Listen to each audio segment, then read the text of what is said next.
광주 MBC 아침 종합 뉴스. 7월 1일 월요일 아침 종합 뉴스입니다. 광주 세계 수영선수권 대회가 10여일 앞으로 다가왔습니다. 남북미 정상의 판문점 만남을 계기로 북한 참가에 대한 기대도 커지고 있습니다. 하반기부터 500세대 이상 신축 아파트에는 국공립 어린이집 설치가 의무화되고 아동수당 지급 대상이 확대됩니다. 더불어민주당이 오늘 중앙위원회를 열고 내년도 총선 공천 규칙을 확정합니다. 돼지고기 산지 가격이 연중 최대 성수기를 맞았는데도 바닥세에서 벗어나지 못하고 있습니다. 이상 오늘의 주요 뉴스입니다. 2019 광주 세계 수영선수권 대회가 이제 10여일 앞으로 다가왔습니다. 역대 최대 규모로 치러지는 대회인 만큼 볼거리, 즐길거리가 많은데요. 남북미 정상의 판문점 회담을 계기로 북한 참가 가능성에 대한 기대도 커지고 있습니다. 송정근 기자입니다. 광주 세계 수영선수권 대회는 193개국 7,700여 명의 선수와 임원, 심판 등이 참여합니다. 1973년 유고슬라비아에서 대회가 시작된 이래로 가장 큰 규모로 치러집니다. 그만큼 볼거리와 즐길거리가 많습니다. 수영은 기록의 대회인 만큼 세계 정상급 선수들의 기록을 사전에 확인하는 게 더 재미있게 대회를 즐길 수 있는 방법입니다. 남자 선수 중에는 미국의 카일렙 드레셀 선수와 순양 선수가 몇 개의 메달을 획득할지가 관심거리고, 여자 선수 가운데서는 이미 14개의 금메달을 가지고 있는 KT 레데키 선수가 금메달을 더 추가할지가 관심거리입니다. 한국 선수 가운데선 김서영 선수와 임다솔 선수, 다이빙의 우아람 선수가 메달 획득 가능성이 높습니다. 남북미 정상의 극적인 판문점 회담을 계기로 북한 참가에 대한 기대가 커진 가운데 북한 선수들이 참가한다면 전통적으로 강했던 다이빙과 아티스틱 수영에서 메달을 딸 가능성이 높은 것으로 알려졌습니다. 선수들의 기록뿐만 아니라 풍성한 문화 행사들도 이어집니다. 11일 전야 행사로 K-팝이 함께하는 시민화합 한마당 행사를 시작으로 대회 기간 동안 물, 빛, 그리고 흥을 주제로 공연과 전시 등 다양한 행사가 매일 진행됩니다. 또 남도의 맛과멋을 즐길 수 있는 남도 관광 투어 패키지 상품이 운영되며 수영장 주변에 특별 관광 안내소도 설치돼 외국인들에게 관광 정보를 제공할 방침입니다. MBC 뉴스 송정근입니다. 이달부터 아동수당 지급 대상이 확대됩니다. 광주시에 따르면 올 하반기부터 아동수당 지급 대상이 만 6세 미만에서 만 7세 미만으로 확대가 되고 500세대 이상 신축 아파트에는 국공립 어린이집 설치가 의무화됐습니다. 또 지방세와 과태료 고지서를 스마트폰으로 받아서 납부도 가능해졌습니다. 하반기부터 달라지는 제도와 시책들은 광주시 홈페이지에서 확인할 수 있습니다. 더불어민주당이 오늘 내년도 총선 공천룰을 담은 특별 당규를 확정합니다. 민주당은 지난 이틀 동안 온라인에서 진행한 당원 찬반 투표 결과와 오늘 열리는 중앙위원회 현장 투표 결과를 합산해서 찬성표가 절반을 넘으면 공천룰을 최종 확정할 예정입니다. 민주당은 내년 총선에도 작년 지방선거와 마찬가지로 권리당원 선거인단 50%, 일반 여론조사 선거인단 50%로 출마자를 정하는 국민 참여 경선 방식을 도입했습니다. 돼지고기의 연중 최대 성수기를 맞았는데도 산지 가격은 바닥세에서 벗어나지 못하고 있습니다. 6월 가격으로는 최근 10년 사이 가장 낮다는데요. 이 농가들이 적자를 호소하고 있습니다. 문현철 기자가 취재했습니다. 전국 돼지고기 평균 산지 가격입니다. 1kg에 3,862원으로 4,000원 선이 무너졌습니다. 1년 전과 비교하면 1,000원 이상 폭락했습니다. 돼지고기 가격이 연중 최고치를 기록하는 6월에 산지 가격이 떨어지는 것은 유례없는 일입니다. 산지 가격 폭락은 경기 침체 등에 따른 소비 부진과 국내 시장을 빠르게 잠식하는 값싼 수입산이 원인으로 꼽힙니다. 농협 목포 농수산물유통센터 김정필 축산과장입니다. 가격이 올라야 되는데 오르지 못하고 소비가 위축되다 보니까 농가는 농가대로 출하가 안 되고. 돼지 산지 가격 침체가 6개월 이상 지속되면서 국내 양돈업계가 줄도산 위기에 처했습니다. 이제 이 정도 가게 돼지 사육 농민 박문재 씨입니다. 된다 그러면은 뭐 거의 한번 6, 7개월, 7개월, 1년 이렇게 가면은 양돈업을 포기할 농가들이 상당 숫자가 나오지 않겠느냐 저는 그렇게 생각하고 있습니다. 반면 마트나 식당 등지 돼지고기 가격은 산지 하락세를 반영하지 않아 소비 확대에 걸림돌이 되고 있다는 지적입니다.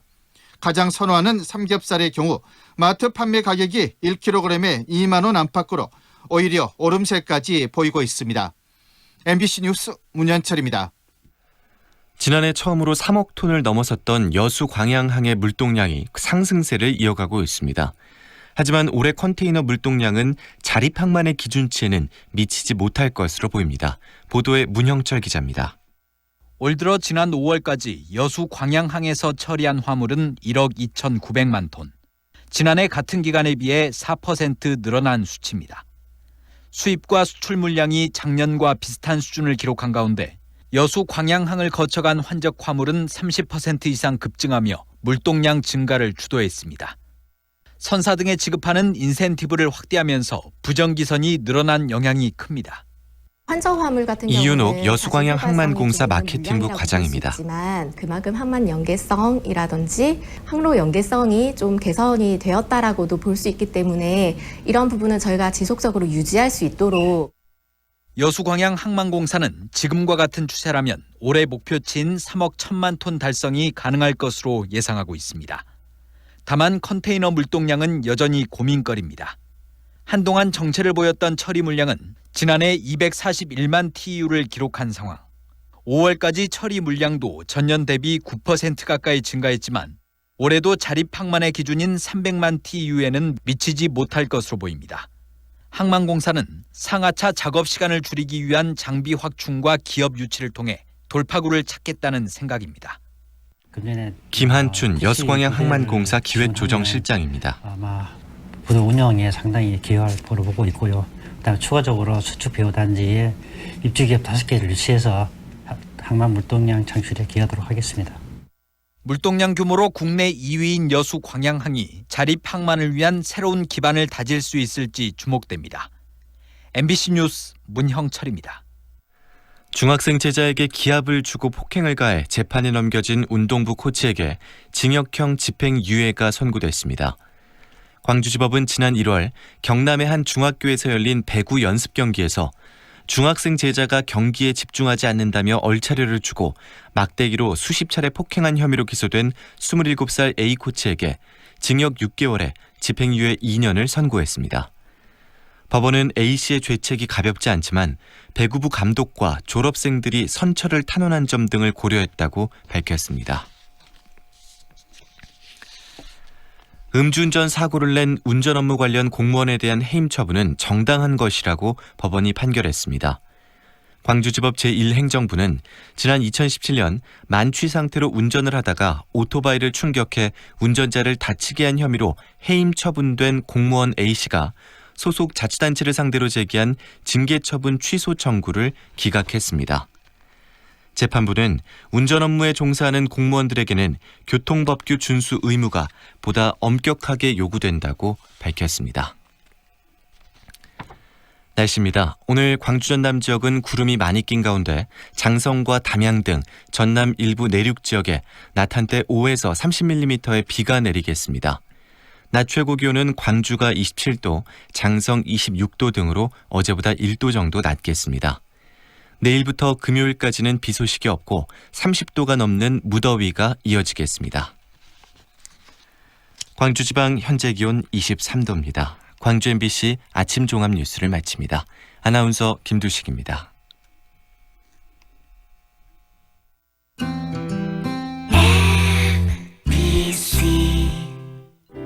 연기자 정동환입니다. 가끔 그 사람이 떠오를 때면 저도 모르게 하늘을 올려다봅니다. 누구나 그렇지요. 그리운 사람이 보고플 때면 을에 하늘을 올려다보게 되는 것. 사람이 곧 하늘이기 때문이죠. 사람을 하늘같이 섬깁니다. 스카이 장례식장. 무등산이 눈앞에, 소태역이 단지 앞에 1차에 이은 두 번째 골드클래스의 탄생. 소태 IC에서 광주천까지 프리미엄 쾌속 클래스가 펼쳐집니다. 무등산 골드클래스 2차 7월 말 오픈 예정. 1600-4119 보강종합건설. 지금 시각은 8시 10분입니다.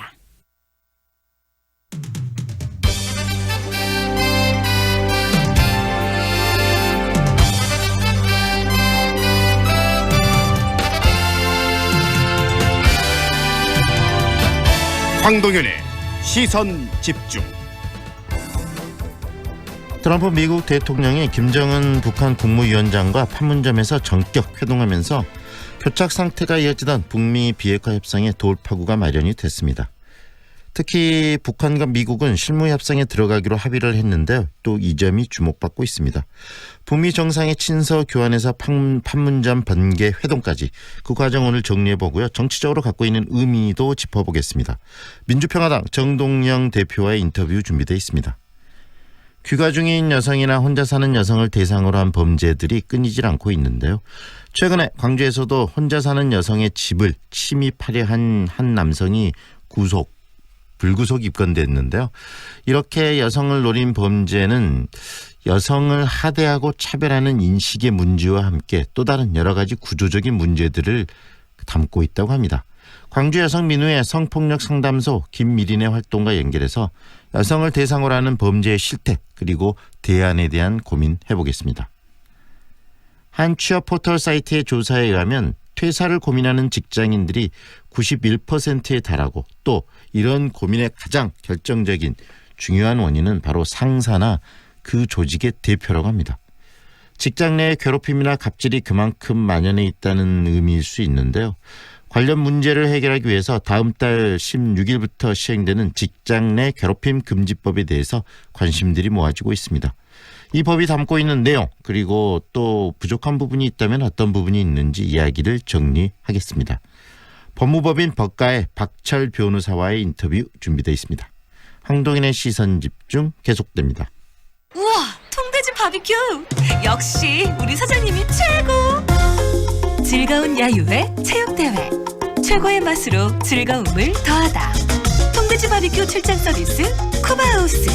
알뜰한 가격 통돼지 바비큐 출장 서비스 쿠바하우스. 062-351-7711. 7월 수완을 더 빛나게 하는 이름 명품 아파트 모아엘가. 무등산 영산강 특급 조망 지하철 2호선 예정. 신가 재개발 미래가치까지 누리는 더 큰 수완의 완성. 모아엘가 더 수완. 7월 오픈 예정. 514-1300 해림건설. 좁은 국토를 효율적으로 활용하여 에너지 영토를 넓혀가는 기업이 있습니다. 탑솔라. 생명의 가치를 높이고 미래의 변화를 준비합니다. 하늘의 태양을 땅의 태양으로. 탑솔라. 상무와 수완이 가까운 프리미엄의 중심 무진로 지나리체 리버뷰가 옵니다. 무등산 영산강 특급 조망 원스톱 중심 생활을 누리는 명품 중대형 무진로 지나리체 리버뷰 6월 오픈 예정. 062-223-0002 진화건설.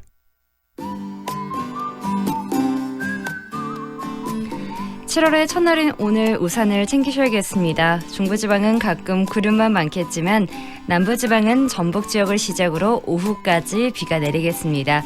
예상되는 비의 양은 남부지역은 5에서 30mm 안팎입니다. 장마전선이 일본 부근으로 물러나면서 이번 주에는 대체로 맑은 날씨가 예상되고 있는데요. 주 초반에는 북쪽의 선선한 공기의 영향을 받겠지만 주 중반부터는 점차 기온이 오르면서 낮 기온이 33도 안팎까지 오르겠습니다. 오늘 남부지방은 비가 내리는 동안 천둥과 번개가 치겠고요. 특히 남해안 저지대는 침수 피해 없도록 유의해 주시기 바랍니다. 현재 광주의 기온은 22도, 습도는 96%입니다. 지금까지 좋은 아침, 좋은 일자리, 광주 전문 추억 어플 사랑방잡 협찬 날씨와 교통정보의 한아름이었습니다. 황동인의 시선 집중과 함께하고 계시는 지금 시각 8시 14분 26초 막 지나고 있습니다. 6월 30일 바로 어제는 온 세계의 이목이 한반도 그것도 판문점에 집중이 되는 그런 하루였습니다. 휴전 66년 만인 어제 문재인 대통령과 김정은 북한 국무위원장 그리고 트럼프 미국 대통령이 판문점에서 만난 건데요. 북미 두 정상의 친서 교환에 이어서 어제 있었던 판문점의 깜짝 만남. 한반도의 항구적 평화의 길로 가는 그런 또 새로운 디딤돌을 하나 놓은 것이 아니냐라는 평가들이 많습니다. 어제의 만남에 대해서 오늘 한번 짚어보겠습니다. 민주평화당 정동영 대표 연결합니다. 안녕하세요, 대표님. 네, 안녕하세요. 네, 어제 이 남한 그리고 북한 그리고 미국의 이 세 정상이 판문점에서 만나는 그 모습 우리 대표님도 보셨을 텐데 굉장히 소회가 만감이 좀 교차하셨을 것 같아요. 어떠셨습니까? 드디어 본질 문제에 도달했다, 뭐 이런 느낌입니다. 무슨 문제냐면 무슨 얘기냐면요. 전쟁과 평화의 문제라는 본질.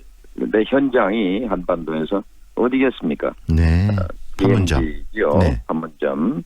그러니까 66년 전에 미군 사령관 마크 클라크 대장, 조선인민군사령관 김일성을 대신한 남일 대장, 팽덕회 중국인민지원군 사령관이 서명했던 정전협정의 장소.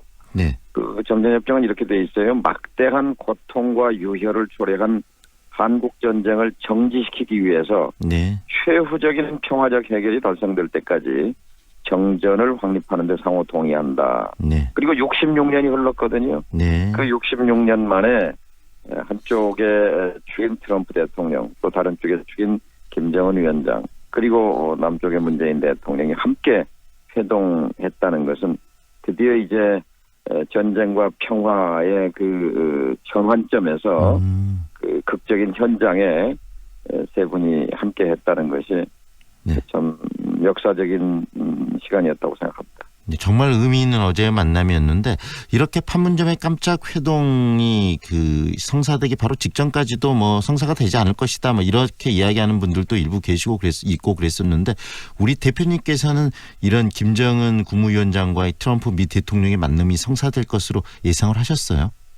물론 그저께 최선희 부상이 조선중앙통신에 만남이 이루어지면은 굉장히 의미 있는 순간이 장면이 될 것이다라고 할 때까지는 사실은 뭐 예상하기 힘들었죠. 트럼프 대통령의 트위터 전에는요. 그러나 두 단계로 진행이 됐다고 보아집니다.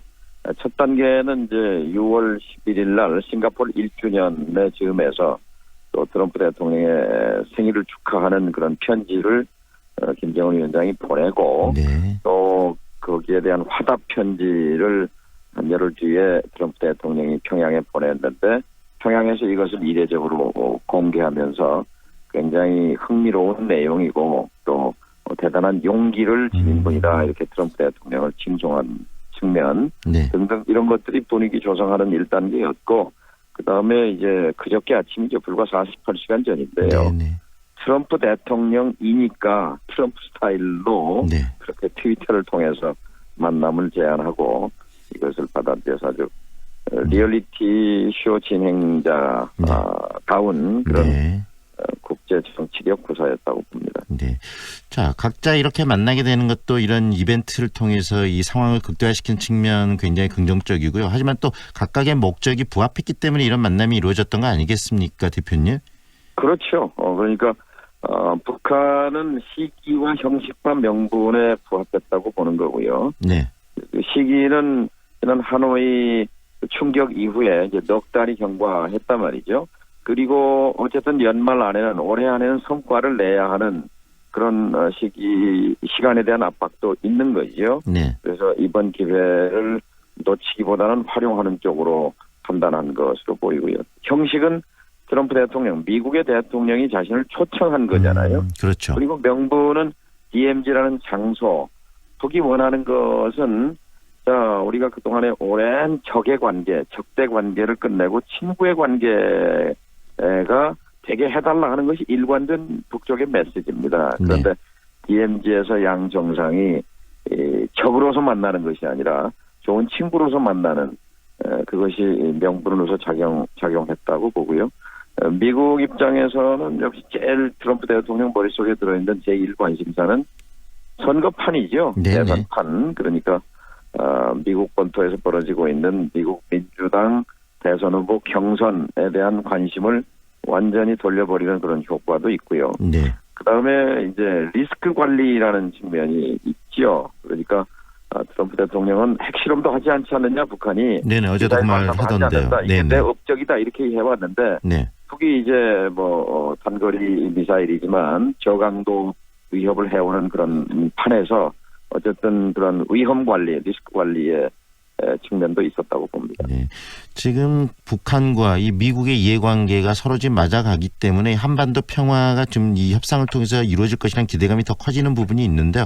이제 실무협상 쪽으로 상황들이 지금 전환이 되고 있는 분위기인데 실무협상에서 크게 지금 논의가 돼야 될 핵심 키포인트들은 어떤 겁니까, 대표님? 뭐 양쪽의 쟁점, 이견은 다 드러나 있죠. 그런데 미국은 계속해서 실무협상 준비가 돼 있다고 계속 그 북에 대해서 제의를 해온 반면 북은 흥미없다는 식으로 자세를 바꿔라, 그리고 폼페오를 바꿔라, 그리고 대안을 갖고 와라라고 버티고 있는 입장이었는데 네. 어제 북미 3차 정상회담을 통해서 일단 실무회담이 열리게 된 거죠. 네.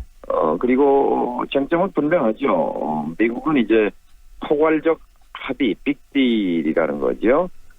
그리고 북은 이제 단계적으로 이행해 가자는 거죠. 근데 미국은 목표는 확실한데 그 과정이 지금 빠져 있는 거고요. 네. 북한은 이제 과정을 얘기하는데 그 목표에 대해서 확실하게 지금 구체적으로 제시하지 않는 그런 이제 그 간격이 있어요. 그래서 결국은 이제 실무회담에서 이거를 이제 두 개를 묶으면 일괄 단계론이 되는 건데요. 네.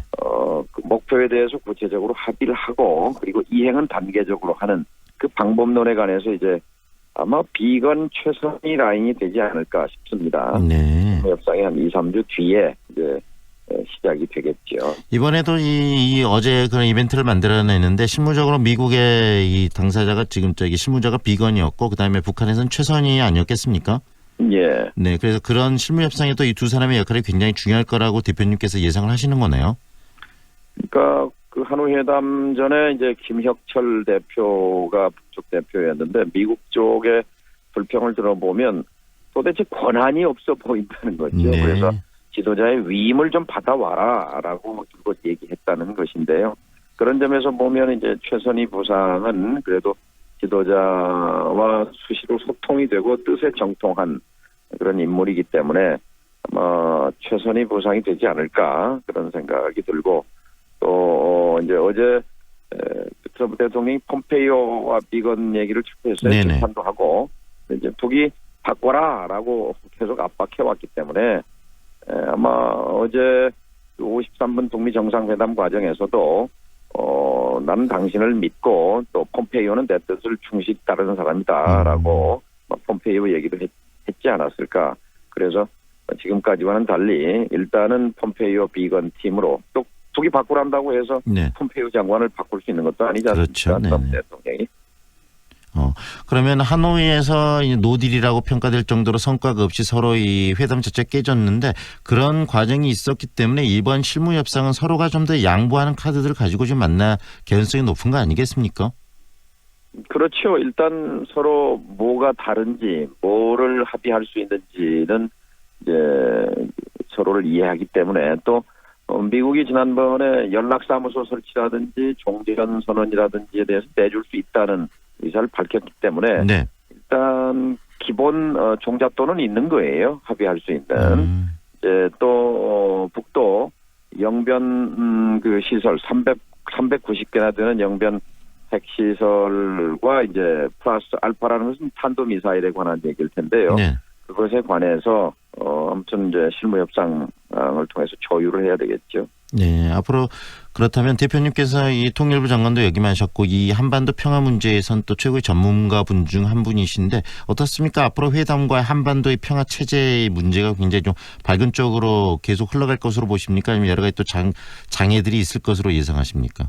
5월 동주라는 표현이 있지 않습니까? 생각은 서로 다른데요. 같은 배를 탔어요. 그러니까 트럼프 대통령에게는 김정은 위원장이 지금 필요한 거고요. 김정은 위원장은 트럼프 대통령을 상대로 뭔가 산을 넘어야 되는 거기 때문에 저는 움직여 갈 거라고 봅니다. 그 과정에서 이제 우리 정부의 문재인 대통령의 역할이 이제 굉장히 중요하지요. 네.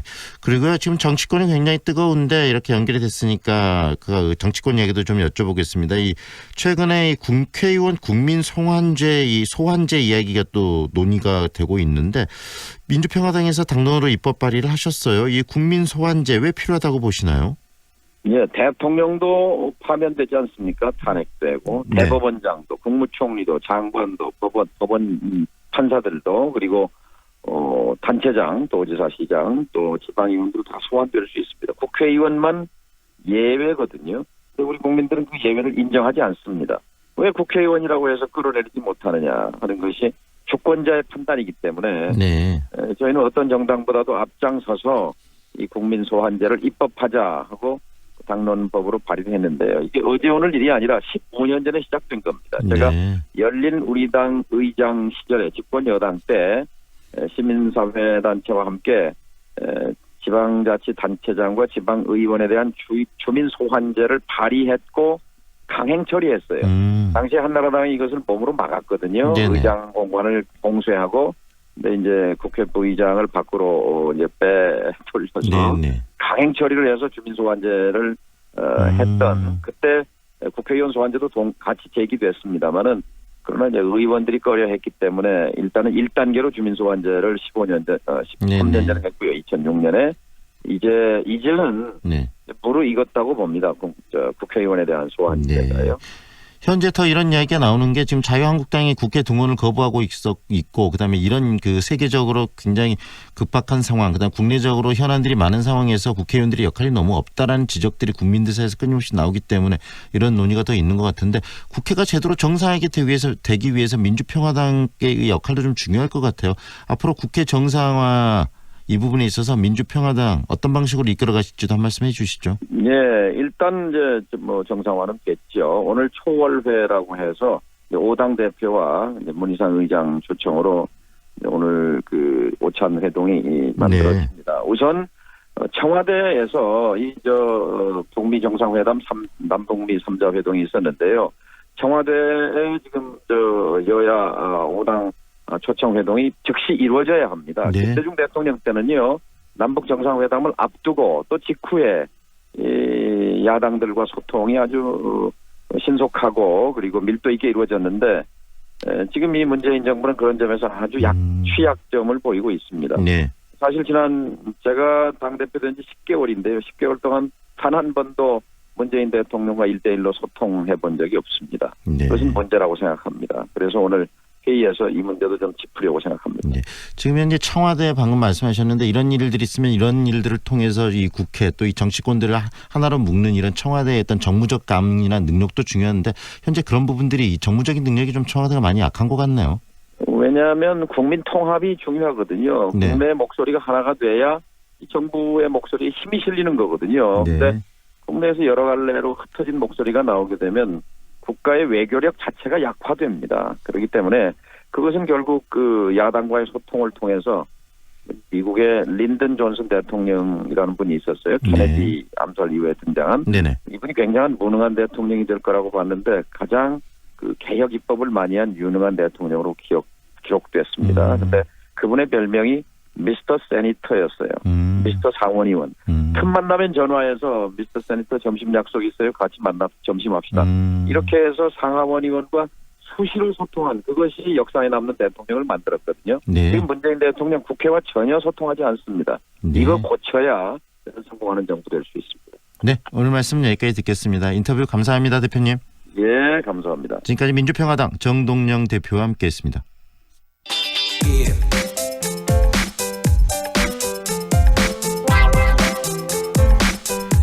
최근에는 혼자 사는 여성을 뒤따라가 집에 침입하려 했던 그런 사건, 또 광주에서도 혼자 사는 여성을 노린 범죄들이 잇따라서 발생하고 있는데 이 부분에 대해서 해결책을 마련해야 한다라는 목소리가 높습니다.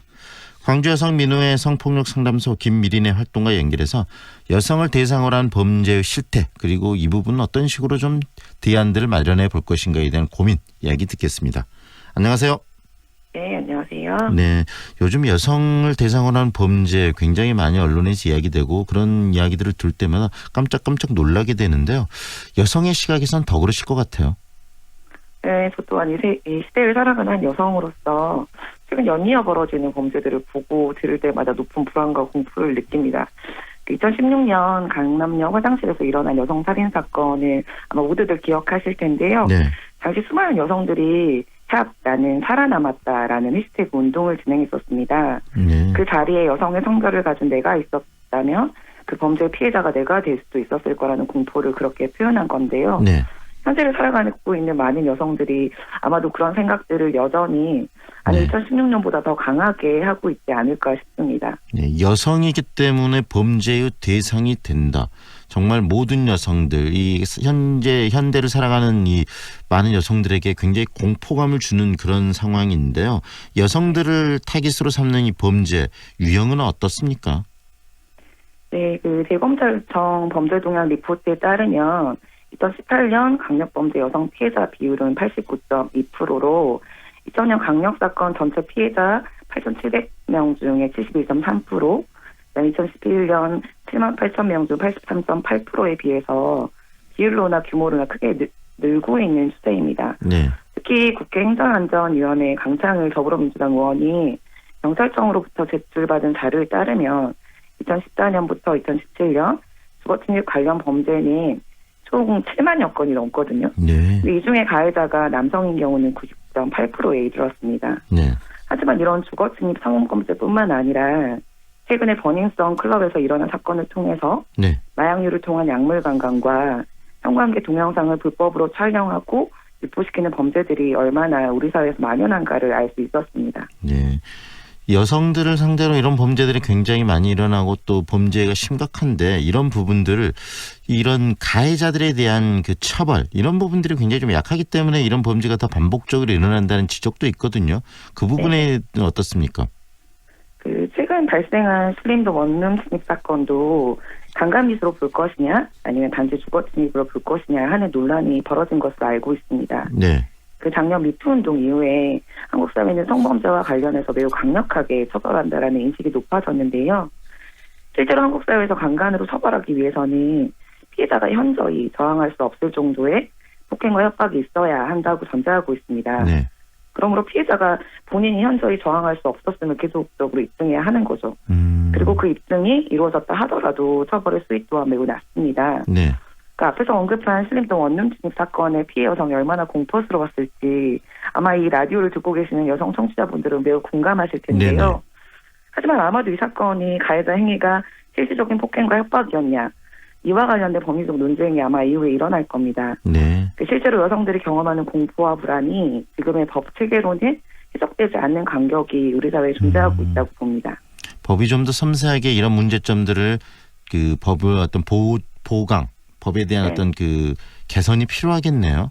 네네 맞습니다. 이런 부분들 선진국이나 이런 부분들에 대해서 문제를 미리 좀 인식하고 있는 외국 같은 경우에는 이런 여성들을 대상으로 하는 법에 대해서 어떻게 대응하고 있는가도 소개를 좀 해주시죠.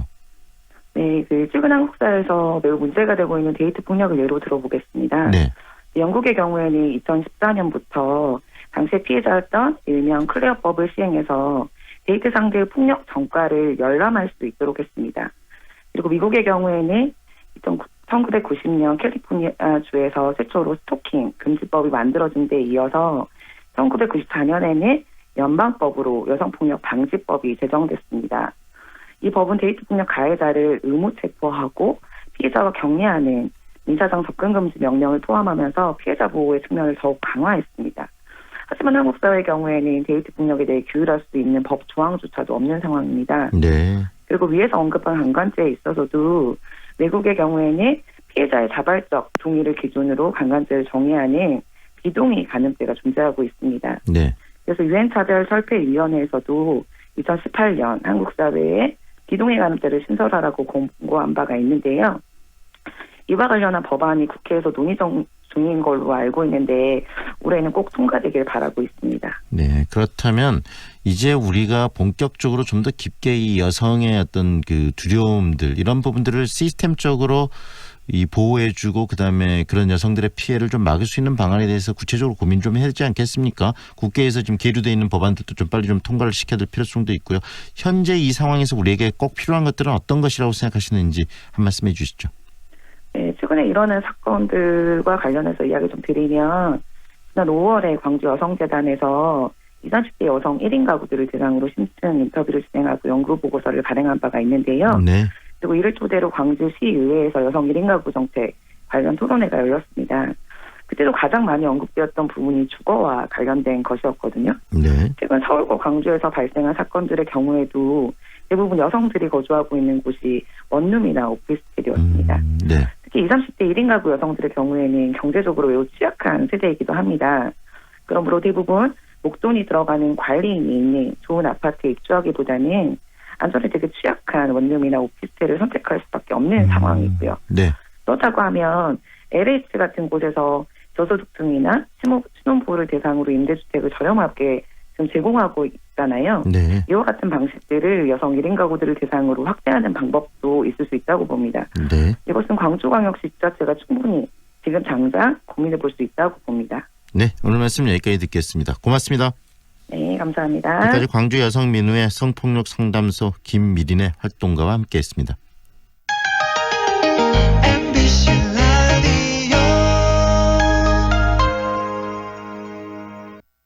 4월 7일 장례를 치르신 유족 박상아님입니다. 엄마 보내고 참 힘들었는데 위로가 많이 됐어요.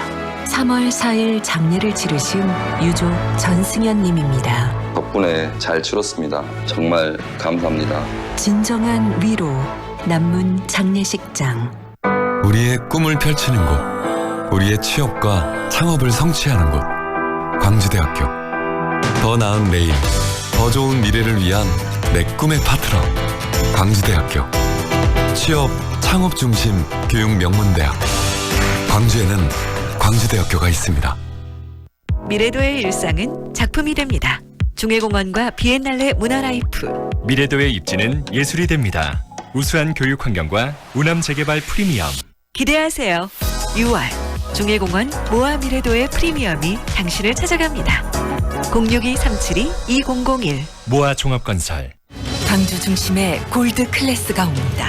가장 빛나는 자리에서 나에게만 주어지는 특별함이 있는 곳. 골드 클래스. 당신의 새로운 역사가 됩니다.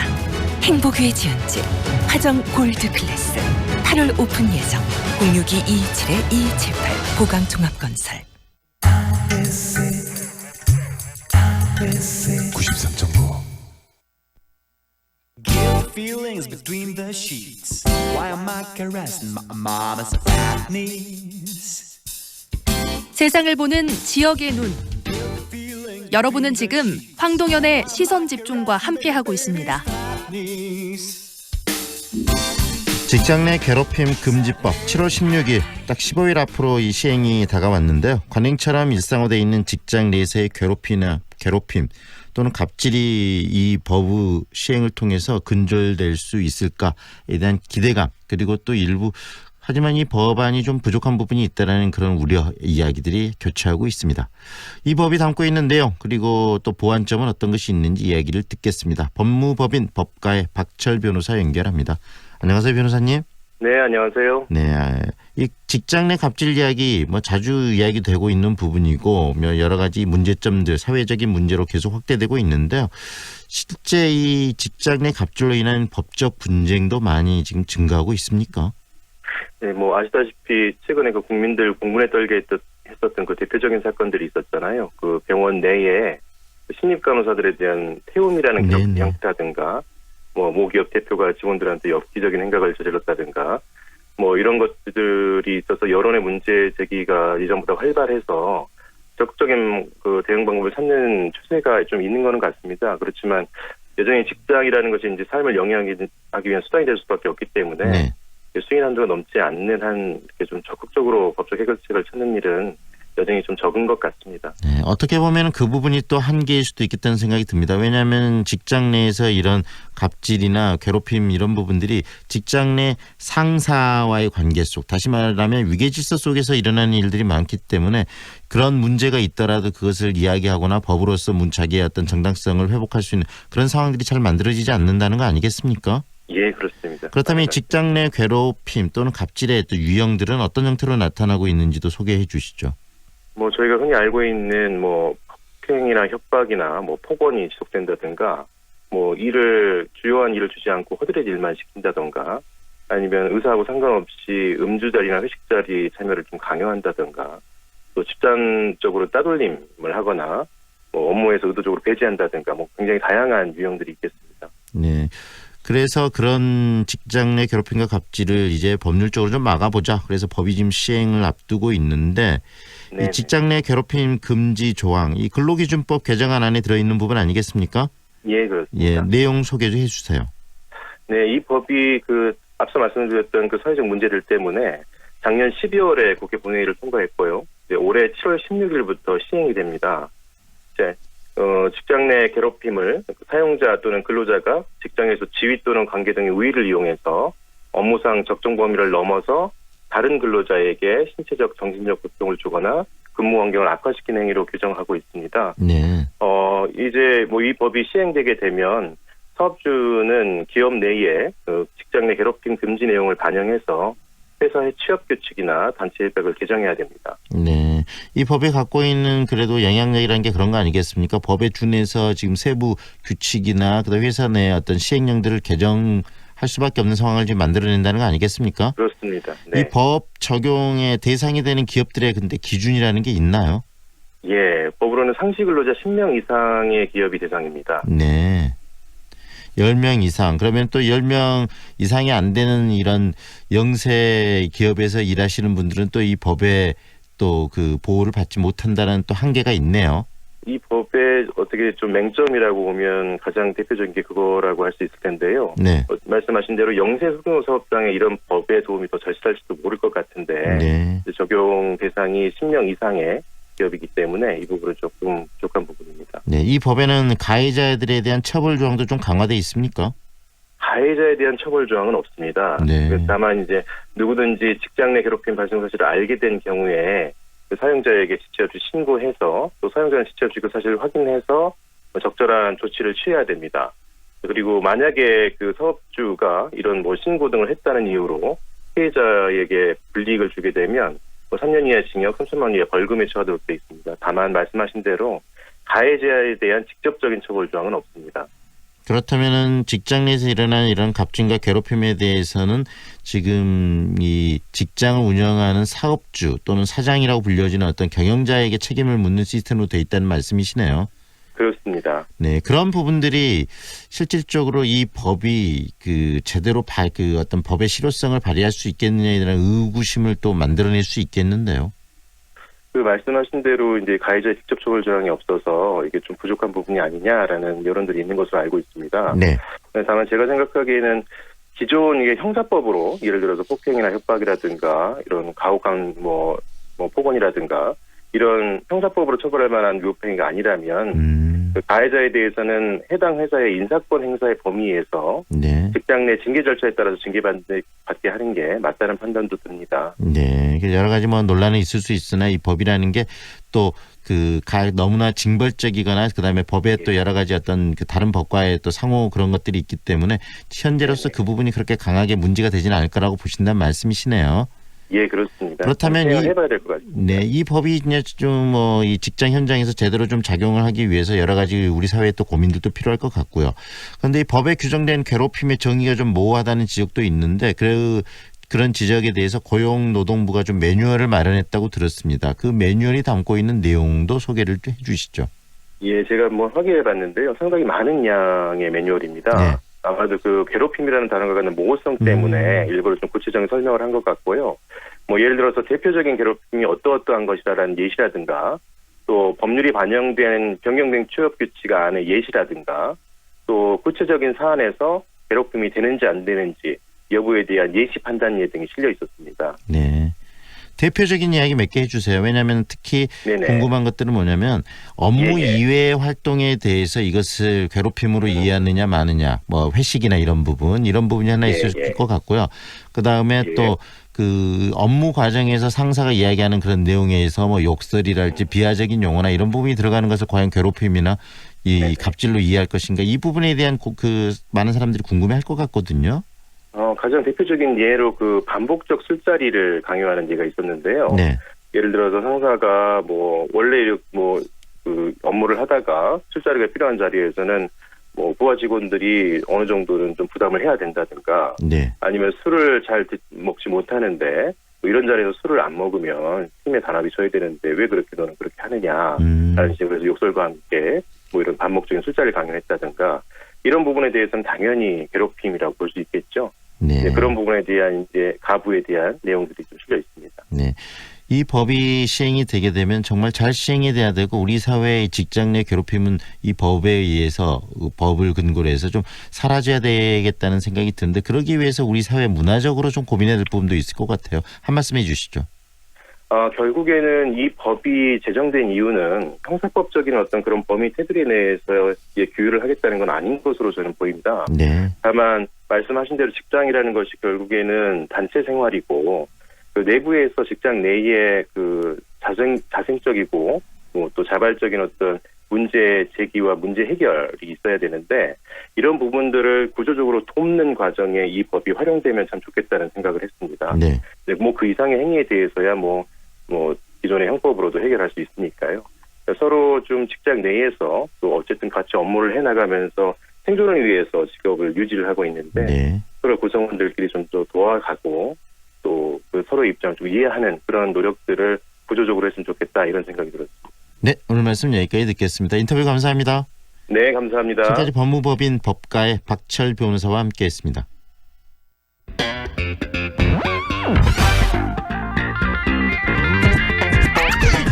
매일 이 시간 남도의 소식들을 정리하는 시간이죠. 오늘은 전남 동부권 소식 정리하겠습니다. 남도일보 윤종채 국장이 연결합니다. 안녕하세요, 국장님. 예, 안녕하십니까. 네, 포스코 광양 제철소 계속적으로 환경적인 문제나 또 여러 가지 문제들 그 제철소를 배경으로 해서 이야기가 되고 있는데 한 달 전인 지난 6월 1일 날 또 포스코 광양 제철소에서 작업 중인 2명의 근로자의 사상 사고가 있었어요. 그렇습니다. 이 고용노동부가 광양 제철소에 대한 집중 감독을 했고 또 그 결과 수백 건에 이르는 안전보건관리 위법 사항이 지금 적발이 됐다면서요. 예, 그렇습니다. 고용부 여수지청이 중대재해가 발생함에 따라서 광양제철소 산업안전보건 분야 전반에 대한 관리 부실 여부를 확인하고 관리 감독을 강화하기 위한 특별 집중 감독을 지난 17일부터 27일까지 실시했습니다. 네. 이번 집중 감독에는 근로감독관 16명과 안전보건공단 전문가 12명 등 하루 평균 28명의 인원이 투입됐습니다. 감독 결과 사망재해 공정, 화재 및 폭발 위험이 있는 공정 및 유해 위험시설 등에 중점을 두고 감독을 실시해서 네. 455건에 이르는 법 위반 사항을 적발했습니다. 이 가운데 221건을 사법 처리하고 167건에 대해서는 1억 2,100만 원의 과태료 처분을 내렸으며 네. 67건에 대해서는 시정 조치를 지시했습니다. 450건이 넘는 위반 사항이 있다라고 지금 적발을 했고 그중에서 또 200건이 넘게 사법 처리까지 됐다. 굉장히 심각한 상황으로 들리는데요. 위반 사항을 구체적으로 좀 알려주시겠습니까? 예, 안전보건관리 상태와 현장 안전관리 및 유해 위험물질에 대한 인식이 취약하다는 점이 확인됐습니다. 네. 폭발 사고로 협력업체 노동자가 사망한 포스냅 공장의 경우 안전보건관리 책임자와 안전관리자, 보건관리자 선임이 지연됐고 산업안전보건위원회 구성 지연뿐 아니라 작업환경 측정 누락, 특수검진 지연 등 전반적으로 안전보건관리 체제와 관리 상태가 불량한 것으로 드러났습니다. 니켈 시험 생산 공장인 포스냅 공장은 최근 1, 2년 사이에 설치돼서 가동과 정지를 반복하면서 시험 가동하는 본사 직영 파이로트 공장으로 확인됐습니다. 또한 기초적인 안전 난간 미설치 또는 설치 상태가 부적정하고 방폭 지역 방폭 기능이 불량하고 전기 충전부 노출 및 미접지, 기계기구 회전부 방호 상태 불량, 밀폐 공간 관리 누락 등이 확인됐습니다. 이와 함께 물질 안전 보건 자료 미작성, 경고 표시 누락, 공정 안전관리 부적정, 안전보건 표지 위반, 교육 미실시, 건강진단 미실시 등 유해 위험 물질과 관련된 위반 사항이 다수 적발됐습니다. 네, 위반 사항에 대해서 고용노동부가 그렇다면 어떤 시정 조치를 내린 거죠? 예, 향후 개선 여부를 철저히 확인할 방침이라고 이제 밝혔는데요. 네네. 폭발 사고가 발생한 니켈 시험 생산 공장인 포스냅 공장을 포함해서 본사 직영의 신소재 사업 작업장 전체에 대해서 안전보건 종합진단을 실시하고 광양제철소 소재 36개 전 공장에 대해서는 현장 근로자들이 참여하는 위험성 평가를 실시토록 함으로써 재예방과 안전의식을 강화한다는 계획입니다. 고용노동부 여수지청의 장영조 지청장은 이번 특별관리감독에서 드러난 법 위반 사항에 대해서는 관련 규정에 따라서 엄중 조치하고 감독 이후에도 광양제철소 산업안전보건법 준수 여부를 지속적으로 확인할 방침이라고 밝혔습니다. 네, 그리고 대기오염물질 배출 측정 대행업체와 또 공모해서 측정의 수치를 조작한 여수산단 배출업체 간부에 대해서 구속영장이 현재 또 발부가 됐네요. 예, 그렇습니다. 광주지방법원 순천지원 김준영 영장 전담 부장판사는 지난달 28일 여수산단의 A 회사의 상무 김모 씨에 대한 구속 전 피의자 신문을 통해서 증거인멸 우려가 있다면서 구속영장을 발부했습니다. 김준영 영장 전담 부장판사는 김 씨와 함께 구속 전 피의자 신문이 진행된 같은 회사의 팀장 정모 씨는 도망이나 증거인멸의 염려에 대한 소명이 부족하다며 검찰에 구속영장 청구를 기각했습니다. 앞서 지난 27일 김준영 영장 전담 부장판사는 여수산단 또 배출업체 B사의 전 공장장 이모 씨에 대해 구속 전 피의자 신문을 진행해서 도망이나 증거인멸의 염려가 없다면서 검찰이 청구한 구속영장을 기각했고요. 또 같은 날 순천지원의 김순열 영장 전담 부장판사는 측정 대행업체 이사 천모 씨에 대해서 검찰이 재청구한 구속영장을 증거인멸이나 도망의 염려를 인정하기 어렵다면서 기각했는데요. 네. 이 천 씨는 지난 14일에도 구속영장이 청구됐으나 기각됐었습니다. 네. 광주지검이 순천지청이 좀 지속적으로 강도 높은 수사를 이어가고 있다 이렇게 봐도 될까요? 예, 그렇습니다. 지난 4월 17일 영산강유역 환경청에서 송치한 대기오염물질 배출 수치 조작 사건을 수사하면서 측정 대행업체와 배출업체 실무 직원 등 20여 명을 수사선상에 올려놓고 지금 계속 수사를 하고 있습니다. 네. 특히 배출업체 관리자와 측정업체 간에 조직적 공모가 있었는지에 대한 수사를 집중하고 있습니다. 네. 현재까지 검찰은 측정 대행업체 대표 2명과 배출업체 임원 1명을 구속했고 법원은 측정 대행업체 임원 1명과 배출업체 전 현직 직원 2명에 대해서 구속영장을 기각했습니다. 그리고 광주지검 순천지청이 지난달 28일 여수산단 배출업체 A사의 또 다른 공장장 이모 씨와 또 다른 회사의 시사 팀장 정모 씨에 대해서 오염물질 배출 측정치를 조작한 혐의로 법원에 구속영장을 청구해서 오늘 구속 전 피의자 신문을 받게 되겠습니다. 네, 오늘 말씀 여기까지 듣겠습니다. 고맙습니다, 국장님. 예, 감사합니다. 지금까지 남도일보 윤종채 국장과 함께했습니다. 어느덧 하반기의 시작을 알리는 7월의 첫 출근길. 오늘 중부 지역은 맑은 날씨가 예상되지만 남부 지역은 점차 기압골의 영향을 받아서 비가 내리겠는데요. 일시적인 장마 전선의 영향을 받는 제주도 역시 오후 사이에는 비가 오겠습니다. 원인은 다르지만 예상 강수량은 제주와 남부 지역 모두 5에서 30mm 정도가 되겠고요. 비가 오는 지역으로는 벼락과 돌풍이 동반되겠습니다. 이 비는 퇴근 시간 전 대부분 그치겠는데요. 미세먼지 농도는 일부 중부 내륙과 영남 해안 지역으로 오전에 다소 높겠습니다.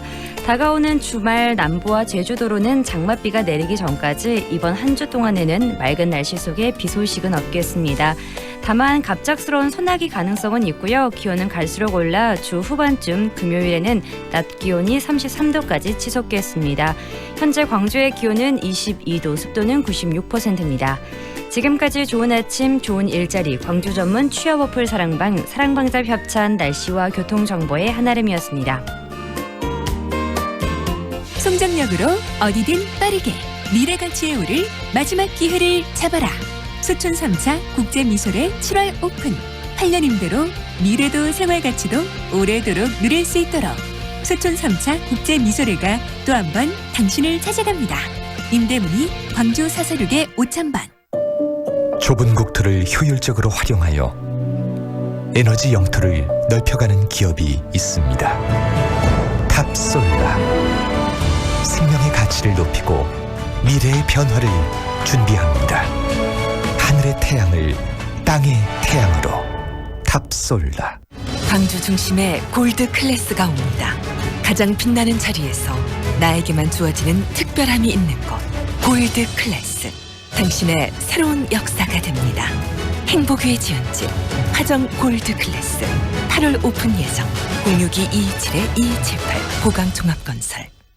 무등산이 눈앞에, 소태역이 단지 앞에 1차에 이은 두 번째 골드클래스의 탄생. 소태 IC에서 광주천까지 프리미엄 쾌속 클래스가 펼쳐집니다. 무등산 골드클래스 2차 7월 말 오픈 예정. 1600-4119 보강종합건설. 7월의 첫날 황동인의 시선 집중이 준비한 내용은 여기까지입니다. 오늘도 함께 해주셔서 고맙습니다.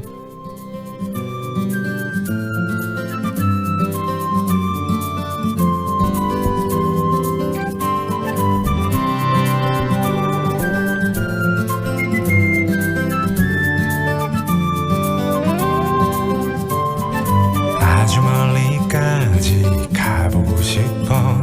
그곳에서 누구를 만날 수가 있을지. 아주 높이까지 오르고 싶어. 얼마나 더 먼 곳을 바라볼 수 있을지. 작은 물병 하나, 번쩍 낀 카메라, 때 묻은 지도 가방 안에 넣고서 언덕을 넘어 숲길을 헤치고 가벼운 발걸음 닿는 대로 끝없이 이어진 길을 천천히 걸어가네.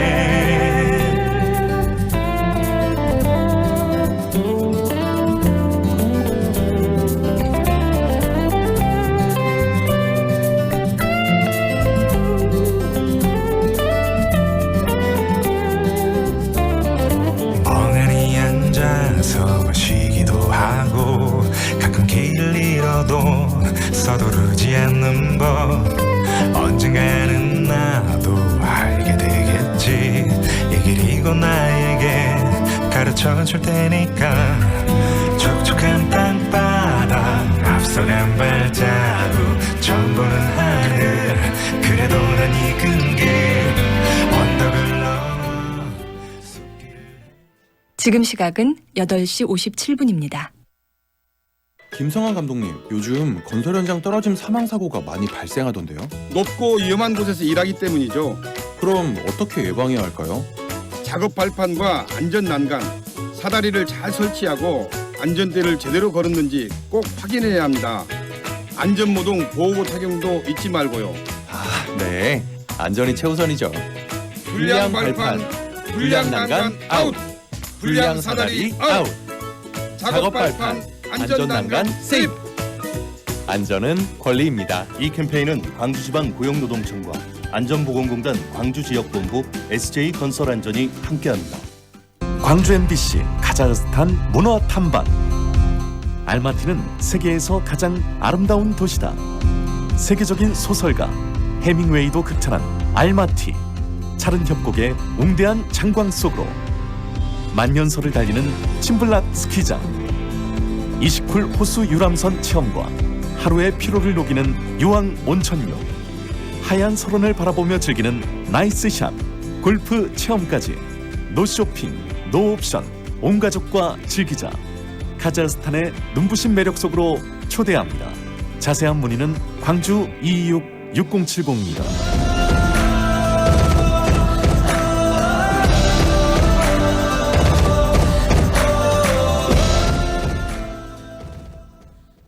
(2019) 광주 세계 수영 선수권대회 마스코트 무등산 수달. 우리나라 생태계의 최고 포식자 담비. 신비로운 무지갯빛을 자랑하는 팔색조. 이들은 모두 가깝고도 깊은 산 무등산에 사는 야생동물들입니다.